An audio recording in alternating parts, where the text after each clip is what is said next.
दोस्तों, अगर आप हमारे चैनल पर नए हैं तो सबसे पहले चैनल को सब्सक्राइब करें और बेल आइकन को प्रेस करें ताकि एजुकेशन से रिलेटेड वीडियोज आपके पास आसानी से पहुंचते रहे।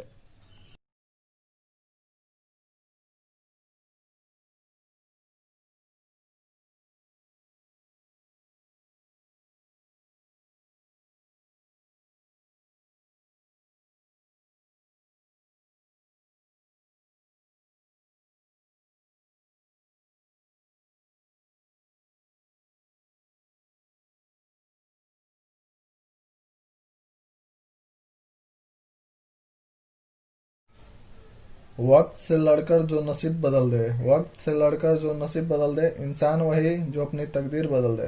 कल क्या होगा कभी मत सोचो, कल क्या होगा कभी मत सोचो, क्या पता कल वक्त खुद अपनी तस्वीर बदल दे।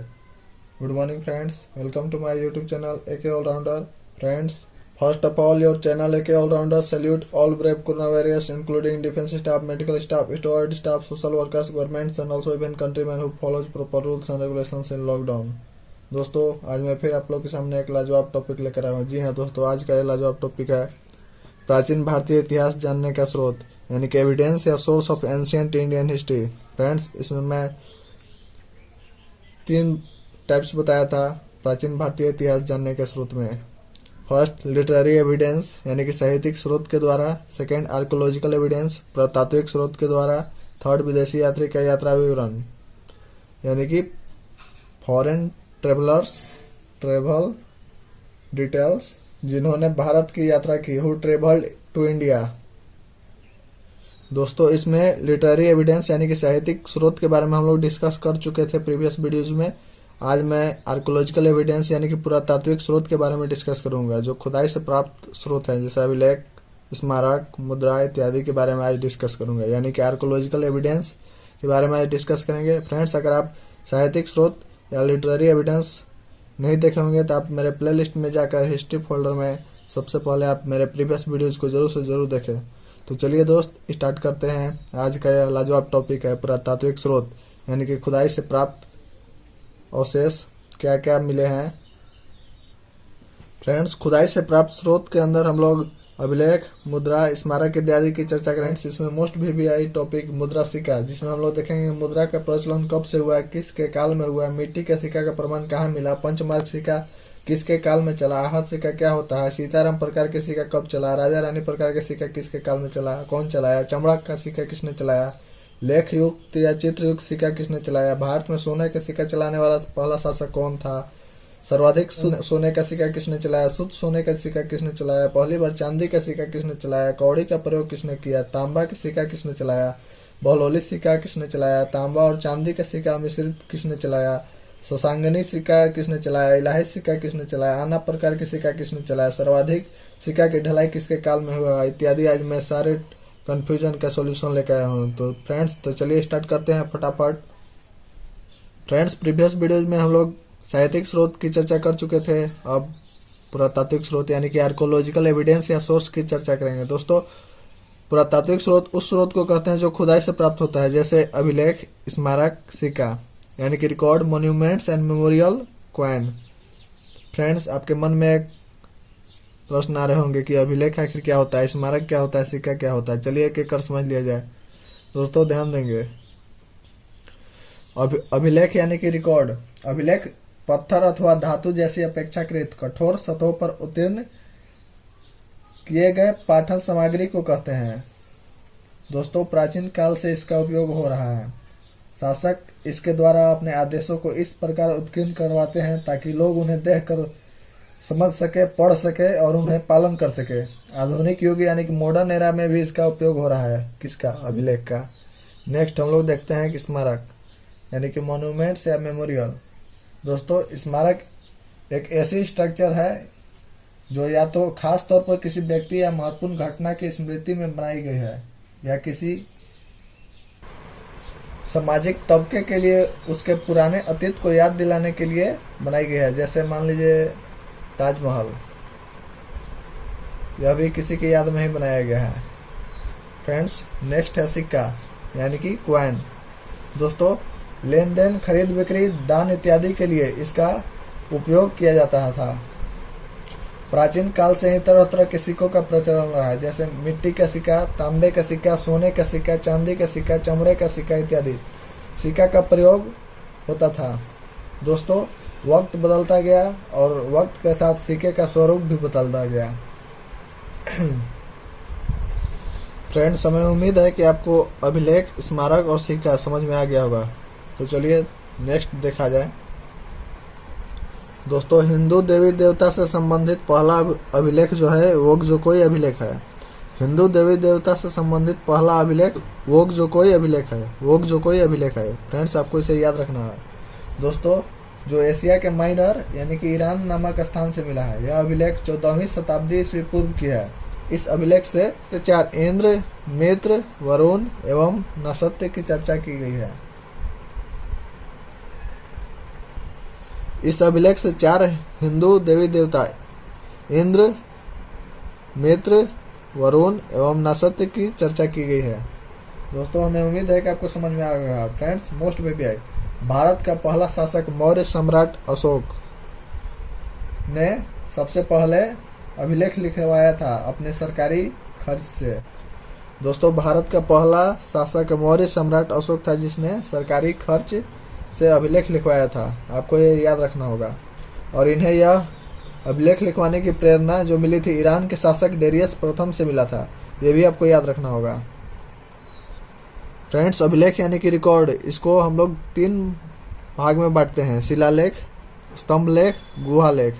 यानी कि शिलालेख यानी कि पेट्रोग्राफ या एडिक्स, इंस्क्रिप्शन। स्तंभ लेख यानी कि पिलर एडिक्स। गुहा लेख यानी कि केव एडिक्स या केव इंस्क्रिप्शन।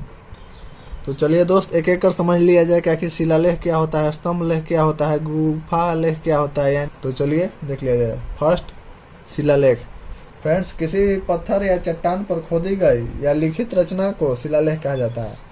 शिलालेख का अर्थ होता है पत्थर पर लिखा हुआ। आसान शब्दों में कहे तो पत्थरों पर या गुफाओं की पथरीली दीवारों पर जब कोई लिखित संरचना की जाती है तो उसे शिलालेख कहा जाता है। पत्थरों पर लिखने की कला को शिलालेखन कहते हैं।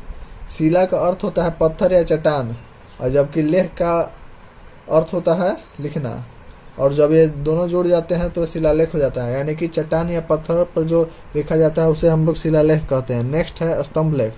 फ्रेंड्स, वह आर्किटेक्चर तथा स्ट्रक्चर जो कॉलम या पिलर को स्वयं कंप्रेस होकर अपने ऊपर आने वाली छत इत्यादि के भार अपने ऊपर अपने नीचे धरती पर ट्रांसफर करता है, उसे स्तंभ लेख कहा जाता है। यानी कि पिलर, जो पिलर पर लिखा हुआ रहता है। आसान शब्दों में कहें तो स्तंभ लेख जो पिलर पर लिखा हुआ रहता है उसे स्तंभ लेख कहते हैं। नेक्स्ट है गुफा लेख। दोस्तों, जो लेख गुफा में लिखा गया हो, बड़े बड़े चट्टानों में जमीन के अंदर लिखा गया हो, उसे हम लोग गुफा लेख कहते हैं। फ्रेंड्स, आसान भाषा में एक लाइन में अगर समझना है तो आपको शिलालेख यानी कि शिला यानी कि पत्थर या चट्टान, जो चट्टान या पत्थर पर लिखा गया हो उसे शिलालेख कहते हैं। स्तंभ लेख, जो स्तंभ यानी कि पिलर पर लिखा गया हो उसे स्तंभ लेख कहते हैं, यानी कि पिलर एडिक्ट। गुफा लेख, जो गुफा या चट्टान जमीन के अंदर जो लिखा गया हो उसे हम लोग गुफा लेख कहते हैं, यानी कि केव एडिक्ट्स कहते हैं। फ्रेंड्स, हमें उम्मीद है कि आपको यह समझ में आ गया होगा। फ्रेंड्स, शिलालेख यानी कि शिला यानी कि पत्थर या चट्टान, और लेख यानी कि लिखना, जो पत्थर या चट्टान पर लिखा गया हो। दोस्तों, शिलालेख को हम लोग 2 भागों में बांटते हैं। फर्स्ट, बृहद शिलालेख यानी कि बड़ा शिलालेख जो बड़ा पत्थर या चट्टान पर लिखा गया हो, और लघु शिलालेख यानी कि छोटा, जो छोटा पत्थर या चट्टान पर लिखा गया हो उसे लघु शिलालेख कहते हैं।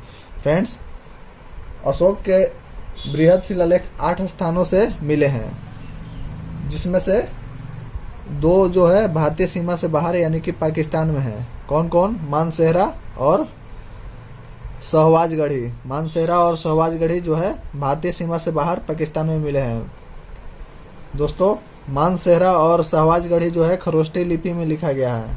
फ्रेंड्स, अशोक के सभी शिलालेख कुल 4 लिपि में लिखे गए हैं। चलिए उसको भी हम लोग देख लेते हैं कि आखिर कौन कौन लिपि में लिखे गए हैं। दोस्तों, अशोक के सभी शिलालेख कुल 4 लिपि में लिखे गए हैं: खरोष्टी में, ग्रीक में, अरमाइक में और ब्राह्मी लिपि में। फ्रेंड्स, भारत में जो अशोक के शिलालेख मिले हैं वे सभी ब्राह्मी लिपि में लिखे गए हैं।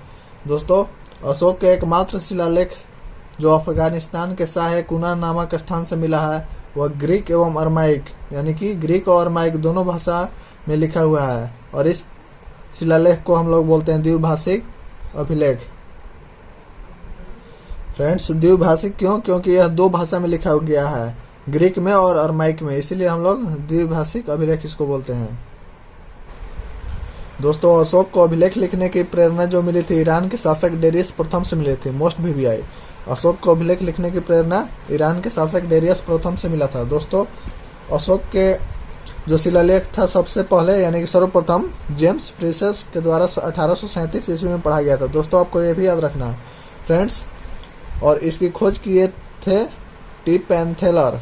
कब किए थे? 1750 ईस्वी में। मोस्ट बेबी आपको ये याद रखना होगा। दोस्तों अशोक के किसी भी बृहद शिलालेख यानी कि बड़ा शिलालेख से फ्रेंड्स अशोक के किसी भी बृहद शिलालेख में अशोक का नाम नहीं लिखा हुआ है।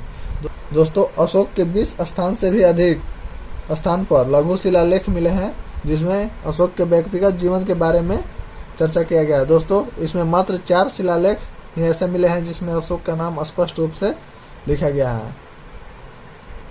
वो 4 शिलालेख कौन कौन से है चलिए डिस्कस कर लेते हैं फ्रेंड्स। किस शिलालेख से किस चीज़ की जानकारी मिलती है इसके बारे में हम लोग डिटेल स्टडी हम लोग अशोक वाले टॉपिक में करेंगे। उसी में हम शिलालेख के ट्रिक भी देंगे यानी कि अशोक के शिलालेख के सभी शिलालेख के याद करने की ट्रिक और किस शिलालेख से किस चीज़ की जानकारी मिलती है ये भी बताएंगे। यहाँ सिर्फ इंट्रोडक्शन चल रहा है एंशिएंट इंडियन हिस्ट्री जानने का स्रोत यानी कि evidence of ancient Indian history, प्राचीन भारतीय इतिहास जानने का स्रोत। दोस्तों यही वो शिलालेख है जिसमें अशोक का नाम स्पष्ट रूप से लिखा गया है। फर्स्ट मास्की जो हैदराबाद हाल ही में जो तेलंगाना में स्थित है। सेकेंड गुर्जरा जो मध्य प्रदेश में स्थित है। नेटूर तमिलनाडु में स्थित है। फोर्थ जो है उदयगोलन तमिलनाडु में स्थित है। फर्स्ट मास्की जो हैदराबाद में स्थित है। सेकेंड गुर्जरा जो मध्य प्रदेश में स्थित है। थर्ड नेटूर तमिलनाडु में स्थित है। फोर्थ उदयगोलन जो तमिलनाडु में ही स्थित है। यहीं से अशोक के जो नाम है स्पष्ट रूप से लिखे गए हैं। इसी जगह पे जो शिलालेख मिले थे उसी में अशोक का नाम स्पष्ट रूप से लिखा गया है। दोस्तों अशोक का भाबरू राजस्थान के बैराट से एक पृथक शिलालेख मिला है जिसमें अशोक को पहली बार मौर्य सम्राट के रूप में अंकित किया गया है। दोस्तों इसी पृथक शिलालेख से यह जानकारी भी मिलती है कि अशोक के द्वारा बौद्ध धर्म के त्रिरत्न बुद्ध, धम्म और संघ में आस्था व्यक्त किया गया है। दोस्तों अशोक ने अपने सभी 6 स्तंभ लेख में भी बौद्ध धर्म अपनाने एवं बौद्ध धर्म के त्रिरत्न कौन कौन? बुद्ध, धम्म एवं संघ में अपनी आस्था व्यक्त किया गया है। ये 6 स्तंभ कौन कौन से हैं चलिए देख लेते हैं। दोस्तों अशोक के सभी 6 स्तंभ लेख में सबसे फर्स्ट है दिल्ली टोपरा स्तंभ लेख यानी कि दिल्ली टोपरा पिलर एडिक्ट्स। दोस्तों यह मूल रूप से हरियाणा के टोपरा में स्थित है फ्रेंड्स। इसे फिरोज शाह तुगलक ने दिल्ली में स्थापित किया था।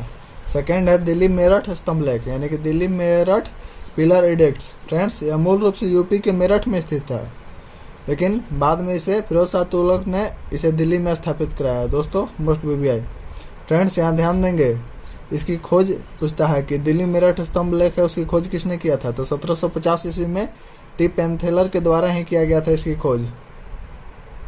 नेक्स्ट हम लोग थर्ड चलते हैं प्रयाग स्तंभ लेख। फ्रेंड्स थर्ड है प्रयाग स्तंभ लेख यानी कि प्रयाग पिलर एडिक्ट्स। यह यूपी के कौशाम्बी में स्थित था। फ्रेंड्स मुगल शासक अकबर ने प्रयाग यानी कि इलाहाबाद जो हाल ही में प्रयागराज हुआ है वहां स्थापित करवाया था। दोस्तों इसी अभिलेख में मौर्य शासक अशोक, गुप्त शासक समुद्रगुप्त के विजय अभियान की चर्चा की गई है। दोस्तों जो संस्कृत भाषा में लिखा हुआ है जबकि अशोक के स्तंभ लेख जो है वो ब्राह्मी भाषा में लिखा हुआ है। प्रयाग स्तंभ लेख पर मुगल शासक अकबर ने भी फारसी भाषा में अभिलेख खुदवाया। साथ ही इस अभिलेख में जहांगीर के बारे में जानकारी मिलती है। दोस्तों हमें उम्मीद है कि आप प्रयाग स्तंभ लेख समझ गए होंगे। फोर्थ है लौरिया नंदनगढ़। लौरिया नंदनगढ़ यह बिहार के पश्चिमी चंपारण में स्थित है। फिफ्थ है लौरिया अरेराज। लौरिया अरेराज है जो बिहार के चंपारण में ही स्थित है, पश्चिमी चंपारण में। यह शीर्ष कमलाकार है। फ्रेंड्स सिक्स्थ एंड लास्ट है रामपुरवा। रामपुरवा यह बिहार के चंपारण में स्थित है। फ्रेंड्स मेनली यहाँ से आते हैं कि यह स्तंभ लेख कहाँ स्थित है। गुप्त शासक समुद्रगुप्त का प्रयाग स्तंभ लेख जो है वो हरिसेन के द्वारा लिखा गया था। दोस्तों इस अभिलेख से यह जानकारी मिलती है कि समुद्रगुप्त का जो महासंधि विग्रह हुआ था वह युद्ध एवं शांति के मंत्री थे। नेक्स्ट, गुप्त शासक चंद्रगुप्त विक्रमादित्य द्वितीय का दिल्ली के महरौली नामक स्थान से लौह स्तंभ लेख मिला है। दोस्तों, चंद्रगुप्त विक्रमादित्य द्वितीय के बारे में दिल्ली के महरौली नामक स्थान से जो स्तंभ लेख मिला है उससे यह जानकारी मिलती है इनके बारे में, चंद्रगुप्त विक्रमादित्य द्वितीय के बारे में। नेक्स्ट, गुप्त शासक कुमारगुप्त प्रथम के मानसेहरा नामक स्थान से एक अभिलेख मिला है जिसमें कुमारगुप्त प्रथम के विजय अभियान के बारे में जानकारी मिलती है। नेक्स्ट, गुप्त शासक स्कंदगुप्त का जूनागढ़ अभिलेख मिला है। फ्रेंड्स, यह अभिलेख जो है गुजरात के सौराष्ट्र प्रांत में स्थित है और इस अभिलेख से यह जानकारी मिलती है कि स्कंदगुप्त ने सौराष्ट्र प्रांत में एक सुदर्शन झील का पुनर्निर्माण कराया था। मोस्ट बेबी जूनागढ़ अभिलेख आपको याद रखना होगा। फ्रेंड्स, स्कंदगुप्त का ही एक मध्य प्रदेश के भित्री नामक स्थान से एक स्तंभ लेख मिला है जिससे यह जानकारी मिलती है कि स्कंदगुप्त के द्वारा जो विजय अभियान किया गया था उसके बारे में जानकारी मिलती है। मध्य प्रदेश के भित्री नामक स्थान से एक स्तंभ लेख मिला है उससे, इसको भी आपको याद रखना होगा। फ्रेंड्स, नेक्स्ट, फ्रेंड्स मौर्योत्तर काल में धनदेव का अयोध्या अभिलेख मिला है जिससे यह जानकारी मिलती है कि शुंग वंश के शासक पुष्यमित्र शुंग ने अयोध्या में दो अश्वमेघ यज्ञ करवाए थे। Friends, most BBI. दोस्तों, कलिंग नरेश खारवेल का हाथी गुफा अभिलेख मिला है जिससे यह जानकारी मिलती है कि इन्होंने दक्षिण भारत के 3 जो राज्य है चोल, चेर एवं पांडे को पराजित किया था। दोस्तों, शक शासक रुद्रदामन का जूनागढ़ नामक स्थान से एक अभिलेख मिला है जो संस्कृत भाषा में लिखा हुआ है। फ्रेंड्स, मोस्ट बीबीआई, यह संस्कृत भाषा में लिखा हुआ पहला अभिलेख था। कौन? रुद्रदामन का जूनागढ़ नामक स्थान से जो अभिलेख मिला है वह संस्कृत भाषा में लिखा गया पहला अभिलेख था। दोस्तों, आपको इसको याद रखना है। दोस्तों, इस अभिलेख से मौर्य शासक चंद्रगुप्त मौर्य ने गुजरात के सौराष्ट्र प्रांत में एक सिंचाई व्यवस्था के लिए सुदर्शन झील का निर्माण करवाया था। मौर्य शासक अशोक ने बिहार के गया स्थित बरावर की पहाड़ी को खुदवाकर 4 गुफा का निर्माण कराया थे। वो 4 गुफा कौन कौन से है, चलिए उसको भी देख लेते हैं एक झलक। फ्रेंड्स, यही वो 4 गुफा है। लोमस ऋषि, कर्ण चोपड़ा, सुदामा, विश्व झोपड़ी। लोमस ऋषि, कर्ण चोपड़ा, सुदामा, विश्व झोपड़ी। फ्रेंड्स, जो बीपीएससी के स्टूडेंट होंगे वो ध्यान देंगे। लोमस ऋषि, कर्ण चोपड़ा, सुदामा और विश्व झोपड़ी, यही 4 जो गुफा है उसको बिहार के गया में स्थित जो बरावर की पहाड़ी है उसे खुदवाकर मौर्य सम्राट अशोक ने इसे खुदवाकर आजीवक संप्रदाय को दान में दे दिया था। दोस्तों, इन सभी गुफाओं को आजीवक संप्रदाय को दान में दे दिया था। किसने? अशोक ने।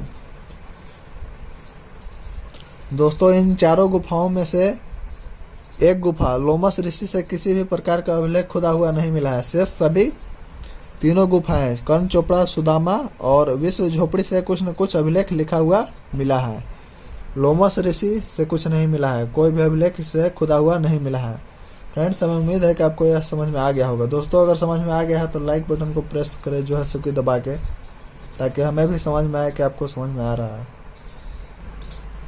भारतीय शासक के साथ साथ प्राचीन काल में कई विदेशी राजदूत भी भारत आए थे, जिनमें से एक अभिलेख है जो प्राचीन इतिहास के बारे में जानकारी मिलती है। जैसे यवन शासक हेलियोडोरस का मध्य प्रदेश के विदिशा नामक स्थान से गरुड़ ध्वज अभिलेख मिला है। गरुड़ ध्वज अभिलेख मिला है कहाँ से? मध्य प्रदेश के विदिशा नामक स्थान से। दोस्तों, इससे यह जानकारी मिलती है कि हेलियोडोरस भागवत धर्म से काफी प्रभावित हुआ और अंततः इसी धर्म को अपना लिया। कौन? हेलियोडोरस। हेलियोडोरस ने भागवत धर्म से काफी प्रभावित हुआ और अंततः इसी धर्म को अपना लिया। इस तरह से हेलियोडोरस जो था वह पहला विदेशी राजदूत था जिसने भारतीय धर्म को अपनाया था। Most VVI. फ्रेंड्स, हेलियोडोरस पहला विदेशी राजदूत था जिसने भारतीय धर्म को अपनाया था, इसे आपको याद रखना होगा। चलिए दोस्त, नेक्स्ट हम लोग मुद्रा यानी कि सिक्का की चर्चा करते हैं। Most VVI most highlighted topics. यहाँ से एग्जाम में प्रश्न हमेशा रिपीट होते रहते हैं और कई तरह के यहाँ से क्वेश्चन बनते हैं। तो फ्रेंड्स, आप ध्यान से इस वीडियो को अंत तक देखते रहिएगा। तो चलिए स्टार्ट करते हैं फटाफट। मुद्रा यानी कि सिक्का, coin. Friends be alert, friends be alert. Sindhu घाटी सभ्यता के काल से ही मुद्रा या सिक्का के प्रचलन का अवशेष मिला है। दोस्तों, इसी काल में ही पकी हुई मिट्टी, जिसे टेराकोटा या सेल खड़ी कहा जाता है, के अवशेष मिले हैं। दोस्तों, वैदिक काल में निस्क एक प्रकार का सिक्का या आभूषण था। कुछ लोग इसे सिक्का बोल रहे थे और कुछ लोग का कहना था यह निस्क एक प्रकार का आभूषण है, और कुछ लोगों का कहना था यह निस्क जो है एक प्रकार का सिक्का है। यह निस्क का जो अवशेष मिला था वह वैदिक काल में मिला था। फ्रेंड्स, आपको यह भी याद रखना होगा। नेक्स्ट, महाजनपद काल। दोस्तों, पहली बार बिना लेख लिखा हुआ सिक्का यानी कि आहत सिक्का जिसे कहा जाता था, इस सिक्का को ही पंचमार्क सिक्का कहा जाता है। दोस्तों, यह सिक्का चांदी एवं तांबे का बना होता था। फ्रेंड्स, पहली बार बिना लेख लिखा हुआ सिक्का जो मिला था वह महाजनपद काल में मिला था, जिसे ही आहत सिक्का या पंचमार्क सिक्का कहा जाता है। दोस्तों, यह सिक्का जो था चांदी एवं तांबे का बना होता था और सर्वाधिक मात्रा में इसमें चांदी मिली होती थी। दोस्तों, मौर्य काल तक यह सिक्का प्रचलन में रहा। नेक्स्ट चलते हैं हम लोग मौर्योत्तर काल में, देखते हैं क्या था। मौर्योत्तर काल में भारत आए इंडो ग्रीक शासक यानी कि हिंद यवन शासक जो थे, वह भारत में पहली बार लेख युक्त एवं चित्र युक्त सिक्का का प्रचलन किया था। दोस्तों, यह सिक्का सोना का बना होता था। फ्रेंड्स बी अलर्ट, भारत में सोना के सिक्का चलाने वाला जो शासक था वह इंडो ग्रीक शासक यानी कि हिंद यवन शासक था। फ्रेंड्स, भारत में सर्वाधिक सोने का सिक्का गुप्त शासक के द्वारा चलाया गया था। भारत में सर्वाधिक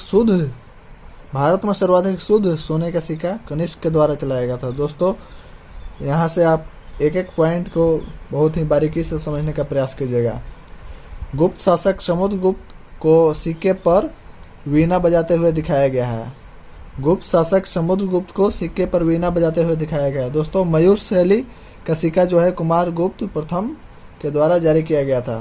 फ्रेंड्स, भारत में पहली बार चांदी का सिक्का चंद्रगुप्त द्वितीय यानी कि विक्रमादित्य के द्वारा जारी किया गया था। दोस्तों, गुप्त काल में कौड़ी का प्रयोग होता था खरीद बिक्री के लिए। इसकी जानकारी जो है सो कि चीनी यात्री फैयान के द्वारा दिया गया था।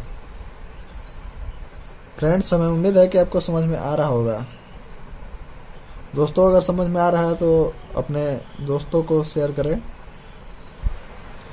फ्रेंड्स, चंद्रगुप्त द्वितीय के काल में ही 399 से 414 एडी में चीनी बौद्ध भिक्षुक फैयान भारत की यात्रा किया था, और इन्होंने ही अपने यात्रा के विवरण में कहा था कि गुप्त काल में वस्तु विनिमय यानी कि खरीद बिक्री के रूप में कौड़ी का प्रयोग किया जाता था। फ्रेंड्स, सातवाहन वंश के काल में सीसा का सिक्का जारी किया गया था। फ्रेंड्स, मोस्ट वीवीआई, सातवाहन वंश के काल में सीसा का सिक्का जारी किया गया था। कुजुल कटपिशास यानी कि कुषाण वंश का पहला शासक था जिसने सोना का सिक्का जारी किया था। फ्रेंड्स, आपको ये याद रखना होगा। कुषाण वंश का सबसे महान शासक कनिष्क था। इन्होंने अपना राज्याभिषेक 78 ईस्वी में कराया था और अपने राज्याभिषेक के समय ही शक संवत जारी किया था। कुषाण वंश के महान शासक कनिष्क के काल में सर्वाधिक शुद्ध सोने का सिक्का चलाया गया था। फ्रेंड्स, आपको इसे याद रखना होगा। सर्वाधिक शुद्ध सोने का सिक्का कनिष्क के काल में चलाया गया था। फ्रेंड्स, हमें उम्मीद है कि आपको समझ में आ रहा होगा। फ्रेंड्स, सर्वाधिक सोने का सिक्का गुप्त काल में चलाया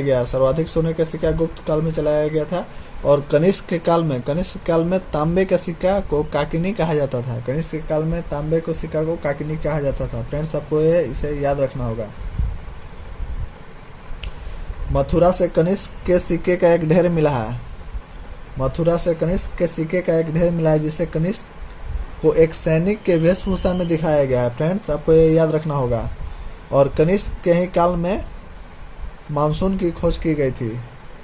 और इसकी खोज कौन किया था? हिप्पालास के द्वारा खोज किया गया था मानसून की खोज। यह मानसून अरबी भाषा का शब्द मौसम से लिया गया है, जिसका अर्थ होता है मौसम के अनुरूप पवन की दिशा में परिवर्तन। मौसम के अनुरूप पवन की दिशा में परिवर्तन। दोस्तों, कनिष्क के काल में ही नाशपाती की खेती प्रारंभ हुई थी। फ्रेंड्स, आपको इसे भी याद रखना होगा। मूर्ति कला के निर्माण में भी कनिष्क के काल में विकास हुआ था। फ्रेंड्स, कोई भी टॉपिक हो रगड़ के रख दीजिए। फ्रेंड्स, अगर आप एक दूसरे से लिंक करने लगेगा तो आप को रटने की जरूरत नहीं पड़ेगी, खुद समझ में आने लगेगा। रटुमल कभी भी मरने का प्रयास मत कीजिए। शेर की तरह बनो, भेड़ बकरियों के झुंड से बाहर निकलो। जैसे यहाँ कनिष्क है तो इससे रिलेटेड कुछ पॉइंट्स है इंपॉर्टेंट, उसे आपको मैं बता दिया। फ्रेंड्स, तो चलिए नेक्स्ट देख लिया जाए। फ्रेंड्स, डेमेट्रियस पहला शासक था। डेमेट्रियस पहला शासक था जिसने चित्रयुक्त एवं लेखयुक्त सिक्का चलवाया था। दोस्तों, मोस्ट भी आई। फ्रेंड्स, इसने जो सिक्का चलाया था वह जो लेख लिखा गया था उस पर खरोष्टी भाषा में लिखा गया था। इसे भी आपको याद रखना होगा। फ्रेंड्स, मोस्ट भी आई। हिंद यवन शासक के द्वारा भारत में पहली बार सोना के सिक्का जारी किया गया था, जिसे ड्रम कहते हैं। पहली बार भारत में सोना का सिक्का जारी किया गया था हिंद यवन शासक के द्वारा, जिसे ड्रम कहते हैं। फिरोज शाह तुगलक ने चांदी एवं तांबे के मिश्रण के सिक्के को जारी किया गया था, जिसे चांदी में अद्धा एवं 20 या विक के नाम दिया गया। फ्रेंड्स, मोस्ट भी आई। दोस्तों, ध्यान देंगे, फिरोज शाह तुगलक, यहाँ FST लिखे हैं, फिरोज शाह तुगलक है इसका मतलब। फिरोज शाह तुगलक ने संसगानी नामक एक नए सिक्के भी जारी किए थे। इसे भी आपको ध्यान में रखना होगा। फ्रेंड्स, बहलोल लोदी ने चांदी का एक विशेष प्रकार का सिक्का जारी किया, जिसे बहलोली सिक्का कहा जाता था। बहलोली सिक्का किसने जारी किया? एग्जाम में प्रश्न आएंगे तो आपको बहलोल लोदी मानना है। फ्रेंड्स, यह सिक्का मुगल बादशाह अकबर के शासन काल में प्रचलन में रहा। अकबर के शासन काल में बहलोली सिक्का प्रचलन में रहा। दोस्तों, जहांगीर ने सर्वप्रथम नौरोज के त्योहार के अवसर पर नूरजहां को देखा और उसके सौंदर्य से मंत्र मुग्ध होकर उस पर फिदा हो गया। दोस्तों, जहांगीर ने 1611 में नूरजहां से विवाह कर लिया, यानी कि शादी कर लिया, और अपने शादी के अवसर पर ही नूरजहां के सम्मान में चांदी का सिक्का जारी किया। फ्रेंड्स, मोस्ट भी आई। दोस्तों, यही जो नूरजहां है इसी की माँ थी अस्मत बेगम, और इन्होंने ही पहली बार इत्र तैयार की थी। दोस्तों, अस्मत बेगम को ही इत्र का जन्मदाता कहा जाता है। मोस्ट भी आपको ये याद रखना होगा। दोस्तों, अकबर के काल में एक चांदी का वर्गाकार सिक्का जारी किया जाता था, जिसे जलाली सिक्का कहा जाता था। फ्रेंड्स, मोस्ट भी है। जलाली सिक्का किसके काल में जारी किया गया? तो अकबर के काल में जारी किया गया। वह किस प्रकार का सिक्का था? तो एक वर्गाकार प्रकार का चांदी का सिक्का था। दोस्तों, किसी भी तरह से यहाँ एग्जाम में प्रश्न आ सकते हैं कि कौन जारी किया था, किनके काल में जारी किया गया था, किस तरह का सिक्का जारी किया गया था, कौन सिक्का कब चला था, किसके काल में चला था, ये सब चीज आपको याद रखना होगा। दोस्तों, ध्यान देंगे, अकबर के काल में सोने के सिक्का को इलाही सिक्का कहा जाता था। अकबर के काल में सोने के सिक्का को इलाही सिक्का कहा जाता था और तांबे के सिक्का को दाम कहा जाता था। तांबे के सिक्का को दाम कहा जाता था। फ्रेंड्स, आपको इसे याद रखना होगा। और इस काल में सबसे बड़ा सोना का सिक्का जो होता था उसे संसव कहा जाता था। दोस्तों, हमें उम्मीद है कि आपको यह समझ में आ रहा होगा। फ्रेंड्स, बेलट सीताराम प्रकार का सिक्का, जो सीताराम प्रकार का सिक्का था वो अकबर के द्वारा चलाया गया था। सीताराम प्रकार का सिक्का अकबर के द्वारा चलाया गया था। राजा रानी प्रकार का सिक्का जहांगीर के द्वारा चलाया गया था। दोस्तों, आना प्रकार का सिक्का जो था शाहजहां के द्वारा चलाया गया था और इन्हीं के काल में इसका प्रयोग हुआ था।